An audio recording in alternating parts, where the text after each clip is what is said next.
அக்யூப் TV நேயர்களுக்கு எமது அன்பு கலந்த வணக்கம். உள்ளூர் முதல் தேசியம், உலகம் வரை நடக்கும் முக்கிய நிகழ்வுகளை துல்லியமாகவும் விரைவாகவும் உங்களிடம் கொண்டு வருகிறோம். இன்றைய முக்கிய செய்திகள். ஆலங்குளம் அருகே கள் கிடைக்கவில்லை என்ற காரணத்தால் ஏற்பட்ட தகராறில் பனைத்தொழிலாளி மீது துப்பாக்கியால் சுட்ட சம்பவம் அதிர்ச்சியை ஏற்படுத்தியுள்ளது. இந்த சம்பவத்தில் சம்பந்தப்பட்ட எஸ்ஐ உட்பட 3 போலீசார் உடனடியாக பணியிலிருந்து இடைநீக்கம் செய்யப்பட்டுள்ளனர். மேலும் சம்பவம் குறித்து விசாரணை தொடங்கப்பட்டுள்ளதாகவும், குற்றம் நிரூபிக்கப்பட்டால் கடுமையான நடவடிக்கை எடுக்கப்படும் என்றும் அதிகாரிகள் தெரிவித்துள்ளனர். இந்த நிகழ்வு போலீஸ் துறையின் ஒழுங்கு மற்றும் பொறுப்புத்தன்மை குறித்து கேள்விகளை எழுப்பியுள்ளது. பனைமரத் தொழிலாளி மீது நடத்தப்பட்ட துப்பாக்கிச் சூடு சம்பவத்திற்கு கடும் கண்டனம் தெரிவிக்கப்பட்டுள்ளது. இந்த சம்பவம் மனிதநேயத்திற்கும் சட்ட ஒழுங்குக்கும் எதிரானதாகும் என்று சீமான் மற்றும் என்.ஆர். தனபாலன் கருத்து தெரிவித்தனர். மேலும் சம்பவத்தில் ஈடுபட்டவர்களுக்கு உடனடி மற்றும் கடுமையான நடவடிக்கை எடுக்க வேண்டும் என்றும், பாதிக்கப்பட்ட தொழிலாளிக்கு நீதி கிடைக்க வேண்டும் என்றும் அவர்கள் வலியுறுத்தினர். இந்த சம்பவம் மாநிலம் முழுவதும் பரபரப்பை ஏற்படுத்தியுள்ளது. நெல்லை பிரசாரத்திற்கு சென்ற விஜய் அவர்களின் வாகனத்தை பின்தொடர்ந்து வந்த தொண்டர்கள் திடீரென கூட்ட நெரிசலில் குவிந்து விழுந்தனர். இதில் பலர் படுகாயம் அடைந்ததாக தகவல் வெளியாகியுள்ளது. உடனடியாக காயமடைந்தவர்கள் அருகிலுள்ள மருத்துவமனைகளுக்கு கொண்டு செல்லப்பட்டு சிகிச்சை அளிக்கப்பட்டு வருகிறது. சம்பவ இடத்தில் போலீசார் பாதுகாப்பு ஏற்பாடுகளை தீவிரப்படுத்தினர். இந்த சம்பவம் பெரிய அளவிலான கூட்டங்களில் பாதுகாப்பு நடவடிக்கைகள் அவசியம் என்பதை மீண்டும் ஒருமுறை நினைவூட்டியுள்ளது.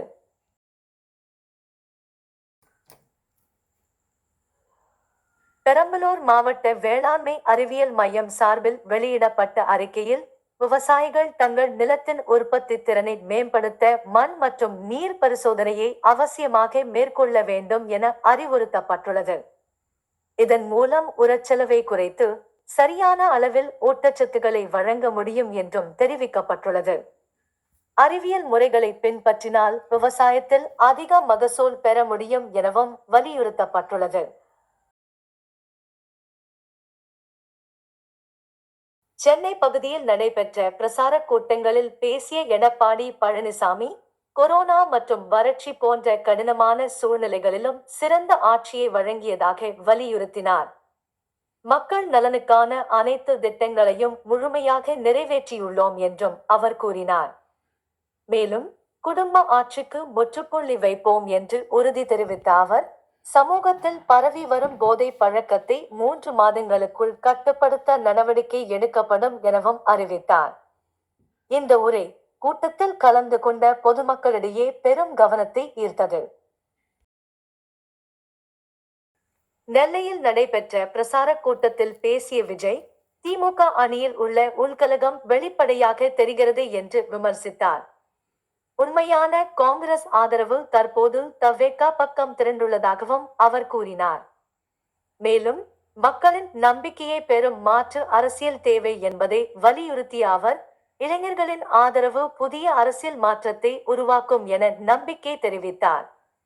அவரது இந்த பேச்சு அரசியல் வட்டாரங்களில் பரபரப்பை ஏற்படுத்தியுள்ளது. டெல்லி தலைமையிலான அரசியல் அழுத்தங்களுக்கு முன் எடப்பாடி கே. பழனிசாமி அஞ்சி நடுங்குகிறார் என கனிமொழி எம்பி கடுமையாக விமர்சித்தார். மாநிலத்தின் உரிமைகளை பாதுகாக்கும் மனப்பாங்கு அவரிடம் இல்லை என்றும் அவர் குற்றம் சாட்டினார். மேலும் தமிழ்நாட்டின் நலன்களை முன்னிறுத்தாமல் மத்திய அரசின் அழுத்தத்திற்கு இணங்கும் அரசியல் நடைமுறையை மக்கள் ஏற்க மாட்டார்கள் எனவும் அவர் தெரிவித்தார். இந்த கருத்து அரசியல் வட்டாரங்களில் பெரும் பரபரப்பை ஏற்படுத்தியுள்ளது. காரைக்காலில் பிரசாரம் மேற்கொள்ள வந்த அண்ணாமலை பயணித்த ஹெலிகாப்டரில் தேர்தல் பறக்கும் படையினர் திடீர் சோதனை நடத்தினர். தேர்தல் விதிமுறைகள் முறையாக பின்பற்றப்படுகிறதா என்பதை உறுதி செய்யும் நடவடிக்கையாக இந்த சோதனை நடைபெற்றது. இந்த சோதனையில் ஆவணங்கள் மற்றும் பொருட்கள் விரிவாக ஆய்வு செய்யப்பட்டதாக அதிகாரிகள் தெரிவித்தனர். எந்தவித மீறலும் இருப்பின் கடுமையான நடவடிக்கை எடுக்கப்படும் என்றும் எச்சரிக்கப்பட்டது. இந்த சம்பவம் தேர்தல் காலத்தில் பாதுகாப்பு மற்றும் கண்காணிப்பு நடவடிக்கைகள் தீவிரமாக நடைபெறுகின்றன என்பதற்கான உதாரணமாக பார்க்கப்படுகிறது. திருப்பரங்குன்றம் முருகன் கோவில் தொடர்பான தீபத்தூண் விவகாரத்தில் தனி நீதிபதி வழங்கிய அனைத்து உத்தரவுகளுக்கும் இடைக்கால தடை விதிக்கப்பட்டுள்ளது. இந்த உத்தரவை மதுரை பெஞ்ச் பிறப்பித்துள்ளது. வழக்கின் தன்மை மற்றும் விவாதத்துக்குரிய அம்சங்களை கருத்தில் கொண்டு மேலதிக விசாரணை நடைபெறும் வரை முன்னைய உத்தரவுகள் அமலில் இருக்காது என நீதிமன்றம் தெரிவித்துள்ளது. இந்த தீர்ப்பு சம்பந்தப்பட்ட தரப்பினரிடையே புதிய சட்ட விவாதங்களை உருவாக்கியுள்ளது. போலீஸ் துறையில் பணியாற்றும் அதிகாரிகள் தங்களின் நேரடி உயர் அதிகாரிகள் வழங்கும் உத்தரவுகளை மட்டுமே கடைபிடிக்க வேண்டும் என்று டிஜிபி அறிவுறுத்தியுள்ளார். நிர்வாக ஒழுங்கையும் கட்டுப்பாடையும் உறுதி செய்யும் வகையில் இந்த உத்தரவு வெளியிடப்பட்டுள்ளது. மேலும் துறையின் ஒற்றுமை மற்றும் செயல்திறனை மேம்படுத்தும் நோக்கில் அதிகாரிகள் தனிப்பட்ட முடிவுகளை எடுக்காமல் நிர்ணயிக்கப்பட்ட கட்டுப்பாட்டு வரிசையை பின்பற்ற வேண்டும் என்றும் வலியுறுத்தப்பட்டுள்ளது. இந்த அறிவிப்பு போலீஸ் துறையில் ஒழுங்குமுறையை வலுப்படுத்தும் முக்கிய நடவடிக்கையாக பார்க்கப்படுகிறது. அடக்குமுறைகளால் அஞ்சாமல் அரசியல் செயல்பாடுகளை தொடர்ந்து முன்னெடுக்க வேண்டும் என்று சீமான் வலியுறுத்தியுள்ளார். அனுமதி மறுக்கப்பட்டாலும் மக்களிடம் சென்று நேரடியாக பிரசாரம் செய்ய வேண்டும் என அவர் தெரிவித்தார். விஜய்க்கு வழங்கிய இந்த அறிவுரையில் மக்கள் ஆதரவே அரசியலில் முக்கியமானது என்றும் அதை நேரடியாக பெற்றே வெற்றி பெற முடியும் என்றும் சீமான் கூறினார். இந்த கருத்து அரசியல் வட்டாரங்களில் பரபரப்பை ஏற்படுத்தியுள்ளது. மாம்பழ சின்னத்தை சுற்றியுள்ள விவகார வழக்கில் டாக்டர் ராமதாஸ் முன்வைத்த கோரிக்கையை உயர்நீதிமன்றம் ஏற்க மறுத்துள்ளது. வழக்கின் தன்மை மற்றும் சட்ட அம்சங்களை கருத்தில் கொண்டு இந்த முடிவு எடுக்கப்பட்டதாக நீதிமன்றம் தெரிவித்துள்ளது. மேலும் சம்பந்தப்பட்ட தரப்புகள் முன்வைத்த வாதங்களை பரிசீலித்த பிறகே இந்த தீர்ப்பு வழங்கப்பட்டதாகவும் கூறப்பட்டுள்ளது. இதனால் அரசியல் வட்டாரங்களில் இந்த விவகாரம் மீண்டும் கவனத்தை ஈர்த்துள்ளது. இந்த தீர்ப்பு மாம்பழ சின்னம் தொடர்பான வழக்கில் அடுத்த கட்ட நடவடிக்கைகளுக்கு வழிவகுக்கும் என எதிர்பார்க்கப்படுகிறது. தமிழக மக்களின் பாதுகாப்பை கருத்தில் கொண்டு கல்பாக்கத்தில் செயல்படுத்தப்படும் அணு திட்டத்தை உடனடியாக கைவிட வேண்டும் என்று வைகோ மத்திய அரசிடம் வலியுறுத்தியுள்ளார். கதிரியக்க ஆபத்துகள் பொதுமக்களின் உடல் நலத்திற்கு பெரிய பாதிப்பை ஏற்படுத்தும் என்றும் அவர் எச்சரித்தார். இந்த திட்டம் சுற்றுச்சூழல் மற்றும் மக்கள் பாதுகாப்பு கோணத்தில் மீளாய்வு செய்யப்பட வேண்டும் என்றும் அவர் கூறினார். இந்த கோரிக்கை அரசியல் மற்றும் சுற்றுச்சூழல் வட்டாரங்களில் புதிய விவாதத்தை தூண்டியுள்ளது. ஜனநாயகன் குறித்து கருத்து தெரிவிக்க விரும்பவில்லை என தெரிவித்த நடிகர் ரஜினிகாந்த், ரசிகர்கள் நடிகர்களை கண்மூடித்தனமாக பின்பற்றுவது ஆபத்தானது என்று எச்சரித்தார். தனிநபர் சிந்தனை மற்றும் விழிப்புணர்வுடன் செயல்பட வேண்டும் என்றும் அவர் வலியுறுத்தினார். மேலும் சமூக மற்றும் அரசியல் விஷயங்களில் சரியான புரிதலுடன் முடிவெடுக்க வேண்டும் என்பதே முக்கியம் என கூறிய அவர், ரசிகர்கள் உணர்ச்சிவசப்படாமல் செயல்பட வேண்டுமென அறிவுறுத்தினார். இந்த கருத்து ரசிகர்கள் மற்றும் அரசியல் வட்டாரங்களில் பெரும் கவனத்தை ஈர்த்துள்ளது. திருப்பரங்குன்றத்தில் தீபம் ஏற்றுவதில் ஏற்பட்ட தடையை அரசியல் பிரசாரமாக பயன்படுத்தப் போகிறீர்களா என பாஜக தலைமையினர் கேள்வி எழுப்பியுள்ளனர். இந்த விவகாரம் மக்களின் உணர்வுகளை பாதித்துள்ளது என்றும் மத சம்பந்தப்பட்ட விஷயங்களை அரசியல் லாபத்திற்காக பயன்படுத்துவது ஏற்றுக்கொள்ள முடியாது என்றும் தெரிவித்துள்ளனர். இந்த குற்றச்சாட்டு மாநில அரசியல் சூழலில் புதிய சர்ச்சையை கிளப்பியுள்ளது. அரசியல் சர்ச்சைகளிலிருந்து கல்வித்துறையை முற்றிலும் விலக்கி வைக்க வேண்டும் என்று விஐடி வேந்தர் விஸ்வநாதன் தெரிவித்துள்ளார். கல்வி என்பது சமூக முன்னேற்றத்தின் அடிப்படை தூண் என்பதால் அதனை அரசியல் தாக்கங்களிலிருந்து பாதுகாக்க வேண்டியது அவசியம் என அவர் கூறினார். மேலும் மாணவர்களின் எதிர்கால வளர்ச்சிக்காக கல்வி அமைப்புகள் சுயாதீனமாக செயல்பட வேண்டும் என்றும் கல்வி மற்றும் அரசியல் ஒன்றுடன் ஒன்று கலக்கக்கூடாது என்றும் அவர் வலியுறுத்தினார். இந்த கருத்து கல்வி மற்றும் அரசியல் வட்டாரங்களில் பரவலாக கவனத்தை ஈர்த்துள்ளது. மண் மற்றும் பாசன பயிர்களுக்கு அதிகளவு உரங்களை பயன்படுத்துவது தவிர்க்கப்பட வேண்டும் என்று வேளாண்மை துறை அறிவுறுத்தியுள்ளது. தேவைக்கேற்ப மட்டுமே உரங்களை பயன்படுத்தினால் மண் வளமும் பயிர்களின் தரமும் பாதுகாக்கப்படும் என கூறப்பட்டுள்ளது. மேலும் அதிக உர பயன்பாடு சுற்றுச்சூழலுக்கும் பாதிப்பை ஏற்படுத்தும் என்பதால் விவசாயிகள் அறிவியல் முறைகளை பின்பற்ற வேண்டும் என்றும் வலியுறுத்தப்பட்டுள்ளது. இந்த அறிவுரை நிலையான வேளாண்மை முறைகளை ஊக்குவிக்கும் முக்கிய நடவடிக்கையாக பார்க்கப்படுகிறது.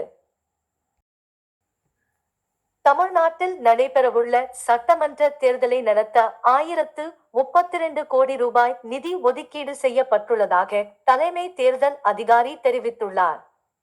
தேர்தல் செயல்முறைகள் அனைத்தும் சிறப்பாக நடைபெற தேவையான அனைத்து ஏற்பாடுகளும் மேற்கொள்ளப்பட்டுள்ளதாகவும் கூறப்பட்டுள்ளது. வாக்குச்சாவடிகள், பாதுகாப்பு ஏற்பாடுகள், மின்னணு வாக்குப்பதிவு இயந்திரங்கள் உள்ளிட்ட அனைத்திற்கும் இந்த நிதி பயன்படுத்தப்படும் என தெரிவிக்கப்பட்டுள்ளது. இந்த நிதி ஒதுக்கீடு தேர்தலை சுதந்திரமாகவும் நியாயமான முறையிலும் நடத்த உதவும் முக்கிய நடவடிக்கையாக பார்க்கப்படுகிறது. தமிழ்நாட்டில் போட்டியிடும் வேட்பாளர்களின் சொத்து விவரங்களை அடிப்படையாக கொண்டு வெளியிடப்பட்ட பட்டியலில் லீமா ரோஸ் முதலிடத்தை பிடித்துள்ளார்.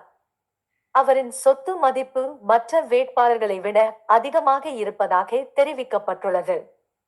தேர்தல் ஆணையத்திற்கு தாக்கல் செய்யப்பட்ட ஆவணங்களின் அடிப்படையில் இந்த தகவல் வெளியிடப்பட்டதாக கூறப்படுகிறது. வேட்பாளர்களின் சொத்து விவரங்கள் குறித்து பொதுமக்கள் மத்தியில் அதிக கவனம் நிலவுகிறது. இந்த பட்டியல் தேர்தல் அரசியலில் பணத்தின் தாக்கம் குறித்து மீண்டும் விவாதத்தை எழுப்பியுள்ளது.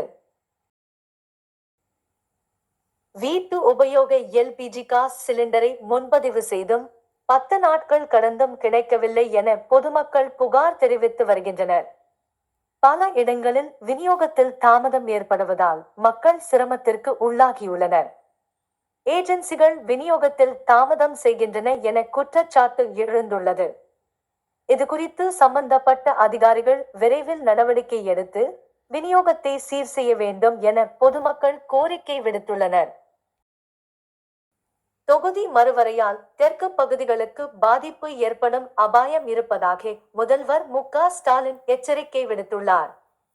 மக்கள் தொகை அடிப்படையில் செய்யப்படும் மாற்றங்கள் தெற்கு மாநிலங்களுக்கு அநீதி செய்யக்கூடும் என அவர் குறிப்பிட்டார். தென்றலாக அமைதியாக இருக்கும் தெற்கை புயலாக மாற்றும் சூழ்நிலை உருவாக விடாதீர்கள் என்று பிரதமர் நரேந்திர மோடிக்கு நேரடியாக அவர் எச்சரிக்கை விடுத்தார். இந்த கருத்து அரசியல் வட்டாரங்களில் பெரும் விவாதத்தை ஏற்படுத்தியுள்ளது. சபரிமலை கோவில் தொடர்பான வழக்கில் மாதவிடாய் காலத்தில் பெண்களை தீண்டத்தகாதவர்களாக கருதுவது ஏற்றுக்கொள்ள முடியாதது என்று உச்சநீதிமன்ற நீதிபதி நாகரத்னா கருத்து தெரிவித்துள்ளார். இது சமத்துவம் மற்றும் பெண்களின் அடிப்படை உரிமைகளுக்கு எதிரானதாகும் எனவும் அவர் வலியுறுத்தினார். மேலும் மதச்சார்பற்ற சட்டம் மற்றும் அரசியலமைப்பின் அடிப்படையில் அனைத்து பெண்களுக்கும் சம உரிமை வழங்கப்பட வேண்டும் என்று கூறிய அவர், சமூகத்தில் நிலவும் பழமையான பாரபட்ச கருத்துக்களை மாற்ற வேண்டிய அவசியம் இருப்பதாக குறிப்பிட்டார். இந்த கருத்து சபரிமலை விவகாரத்தில் புதிய விவாதங்களை தூண்டியுள்ளது. அசாம், கேரளம் மற்றும் புதுச்சேரி ஆகிய பகுதிகளில் நடைபெறவுள்ள ஓட்டுப்பதிவிற்கான அனைத்து ஏற்பாடுகளும் முழுமையாக செய்யப்பட்டுள்ளன.